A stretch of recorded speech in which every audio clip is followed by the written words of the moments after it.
Vous avez du vieux pain à la maison? Préparez cette salade en 10 minutes. Allez, dans un bol, on va commencer par ajouter 3 gousses d'ail qu'on a émincées. On va ensuite rajouter 150 g de mayonnaise et on va mélanger la mayonnaise et l'ail directement dans le même bol. C'est un processus super rapide et super simple comme d'habitude. Ensuite, on va également pouvoir rajouter du bacon qu'on a frit et on a fait cuire environ 200 g de bacon pour la recette. Ensuite, on va rajouter 1 cuillère à soupe de parmesan râpé. On va aussi rajouter 2 cuillères à soupe de sauce soja.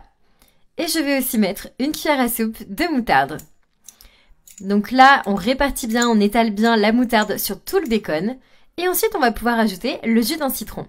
Vous allez voir ces ingrédients, ça va créer une salade absolument parfaite. On assaisonne avec une pincée de sel et une pincée de poivre noir.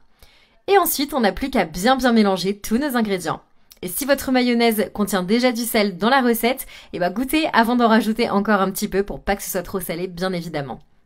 Une fois qu'on a bien remué, qu'on a bien mélangé tous nos ingrédients, on va poursuivre avec le reste de la recette. À ce stade, vous allez pouvoir prendre un film plastique et vous allez pouvoir complètement recouvrir votre vinaigrette. On va la mettre de côté, donc ici on la met directement au réfrigérateur et on laisse reposer pendant environ 1 heure. Pendant ce temps, on fait chauffer une poêle avec de l'huile d'olive. On va pouvoir y rajouter 4 gousses d'ail émincées. Et on remue et on fait revenir l'ail jusqu'à ce que la cuisine sente vraiment très bon. Allez, ça c'est le moment idéal de cuisson pour l'ail. On n'a plus qu'à le retirer de la poêle parce qu'il a déjà bien parfumé notre huile. Et une fois qu'on a retiré l'ail, on n'a plus qu'à rajouter des morceaux de pain qu'on a coupés et on les met encore une fois directement à revenir dans notre huile. Allez, on fait frire les morceaux de pain à feu moyen. Donc ici, moi, j'ai coupé directement des tranches de pain en petits cubes et je fais revenir pendant quelques minutes à nouveau. Voilà, donc quand on en est là, c'est le résultat idéal pour notre pain frit. Il est bien croustillant et surtout, il est super savoureux. C'est délicieux et ça vaut vraiment la peine d'essayer de le faire à la maison.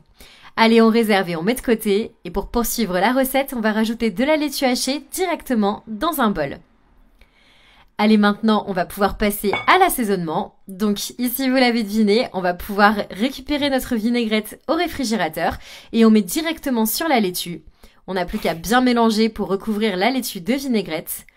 Et ici, on va rajouter le pain croustillant directement sur la laitue.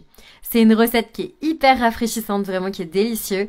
On n'a plus qu'à remuer, à bien mélanger le tout pour créer une salade hyper savoureuse. Et une fois qu'on a bien mélangé notre préparation, on n'a plus qu'à rajouter les ingrédients restants et on va impressionner notre famille avec cette salade absolument parfaite. Moi j'adore les recettes qui sont faciles et qui sont incroyablement savoureuses en même temps. J'en ai déjà l'eau à la bouche. Allez, on n'a plus qu'à terminer par une généreuse quantité de parmesan râpé sur le dessus. La quantité comme toujours c'est facultatif. Et voilà, notre salade est déjà prête, une salade de pain parfaite et délicieuse. Je vous laisse tester à la maison, me dire ce que vous en avez pensé dans les commentaires et moi je vous souhaite un très bon appétit.